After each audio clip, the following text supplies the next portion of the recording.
Episode की starting में हमें देखने को मिलता है ताकेमिची को, जो कि मित्सुया के डेथ से काफी ज्यादा तकलीफ से आ जाता है एंड वो इस चीज को देखकर काफी ज्यादा शॉक में भी होता है एंड वो भागना स्टार्ट करता है।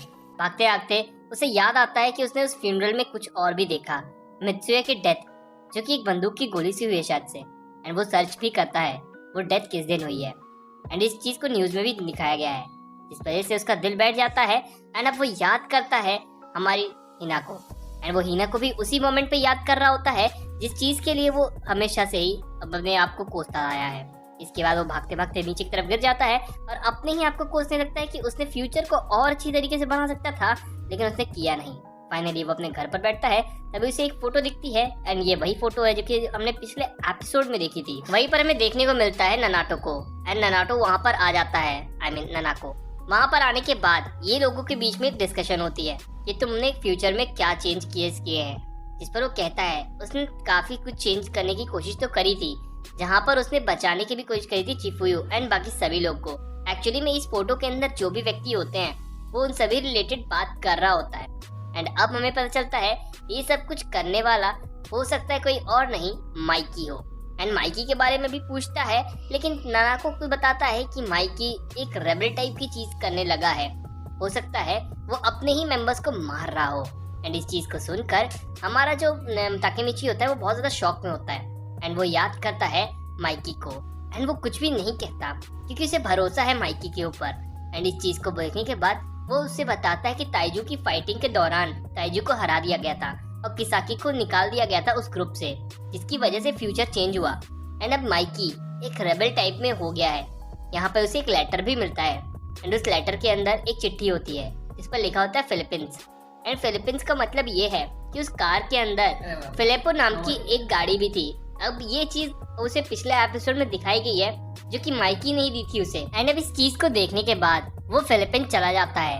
अब ये एक छोटा सा देश है या फिर कहूँ एक छोटी सी जगह है एंड यहाँ पर वो एक खंडहर के पास आते हैं जो कि गार्बेज की तरह चीजें पड़ी होती हैं यहाँ पर। इस चीज को देखने के बाद ननाको दूसरी तरफ चला जाता है और हमारा ताकेमिची कहीं दूसरी तरफ, जहाँ पे वो सर्च कर सके माइकी को सर्च करने के लिए उसी के साथ वो तरफ जा रहा होता है एंड वो अपने ही फ्यूचर्स को पास्ट को याद कर रहा होता है। तब उसे ये सारी चीजें याद आती है कि ये सब कुछ उसके भाई ने भी यहाँ पर ढूंढा था और उसे इंजन यहीं से शायद मिला रहा होगा। तब हमें माइकी की एंट्री दिखाती है एंड माइकी यहाँ पे काफी ज्यादा चेंज हो चुका है। एंड हाँ गाइस, मैं बता दूं कि वीडियो क्वालिटी काफी ज्यादा डल है तो प्लीज गाली मत देना। एंड इसके बाद हमें देखने को मिलता है कि ताकेमिची काफी ज्यादा रो रहा होता है माइकी को देखकर। इसके बाद माइकी एक एक चीज बोलना स्टार्ट करता है एंड यहाँ पर उनके बीच के मतभेद भी यहाँ पर, लेकिन ताकेमिची अभी भी माइकी को अपने पुराने वाले रूप में ही देख रहा होता है एंड वो चाहता है कि माइकी वापस से चले उसके साथ और कुछ भी ना करे। एंड इस चीज को देखने के बाद यहाँ पे ताकेमिची काफी ज्यादा शॉक में होता है कि अभी भी उसने बोला क्या, इस पर बताता है कि ड्रेकन, चिफुयू एंड बाकी सभी लोग उसके साथ नहीं। एंड हाँ गाइस, एक चीज और बता दूं कि ये स्टोरी मैं सिर्फ एक्सप्लेन नहीं कर रहा हूँ या फिर एक एक बात नहीं बताऊंगा, मैं सिर्फ स्टोरी को समराइज कर रहा हूँ। तो प्लीज कमेंट में गाली बिल्कुल मत देना। इन लोगों के बीच में जो भी बातें होती हैं वो ताकेमिची को पता चल जाती है एंड ताकेमिची इन सभी बातों को सुनकर काफी ज्यादा शॉक में होता है। उसके सामने गन भी फेंकी जाती है एंड अभी भी वो माइकी को अपने पुराने वाले रूप में ही देख रहा होता है, यानी कि ताकेमिची उसे रुकने के लिए भी कहता है एंड जहाँ पे वो गन उठाने के लिए बात कहता है, लेकिन ऐसा ताकेमिची नहीं करना चाहता। और इसके बाद हमें देखने को मिलता है कुछ पुरानी चीजें या फिर कहो पुरानी यादें जो कि माइकी की होती हैं एंड हमें यहाँ पे ड्रेकन भी देखने को मिलता है। इस चीज के बाद यहाँ पर वो सारी चीजें को बताता है एंड गन पॉइंट पर ले लेता है। वो चिफुयू के बारे में भी बताता है कि उसने उसे भी गन पॉइंट पर ले लिया था एंड वो कहने के बाद एक गन शॉट होता है।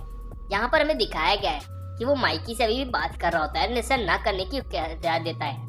तभी माइकी उसके ऊपर गन चलाने ही वाला होता है, तभी पीछे नानाको आता है एंड वो उस गन को शूट कर देता है, माइकी को शूट कर देता है, जिसकी वजह से उसके सर पर चोट लग जाती है एंड माइकी उसके जस्ट बगल पे गिरता है, यानी ताकेमिची उसे देखता है एंड वो यहाँ पर गन पड़ी होती है, वो शायद नकली भी हो सकती है। यहाँ पर हमें देखने को मिलता है कि जो हमारा जो ताकेमिची है वो काफी ज्यादा रो रहा होता है माइकी के लिए। एंड इस सभी चीजों के बाद वो डिसाइड कर लेता है कि अब उसे क्या करना है और वो उसके साथ बात करता है एंड वो कहता है कि हम तुम्हें बचा लेंगे माइकी, तुम परेशान मत हो। ताकेमिची कहता है ये सब बोलने के बाद इस पर वो कहता है कोई बात नहीं, ये तो एक दिन होना ही था। वैसे भी मैं काफी ज्यादा खुश हूँ इन सभी चीजों को लेकर। और इसके बाद शायद वहीं पर उसकी डेथ हो गई है, इसलिए मैं डेथ को कंसीडर नहीं कर रहा हूँ, या फिर कहूँ मैं भी इसलिए कह रहा हूँ क्योंकि यहाँ पर जो ताकेमिची है शायद इन फ्यूचर या कहूँ सेकंड एपिसोड में जाके उसे बचा ले। एंड अब वो काफी जोर से चिल्लाता भी है एंड ताकेमिची अपने फ्लैशबैक्स को भी याद करता है। एंड एपिसोड यहीं पर एंड। गाइस अगर आपको एक्सप्लेनेशन अच्छी लगी हो तो प्लीज चैनल को जरूर सब्सक्राइब करना, बेल आइकन दबाना बिल्कुल भी ना भूलें। जो मेरे न्यू चैनल्स हैं प्लीज जाके उन्हें भी सब्सक्राइब कर लीजिए for more blogs and for more interesting facts. Thank you.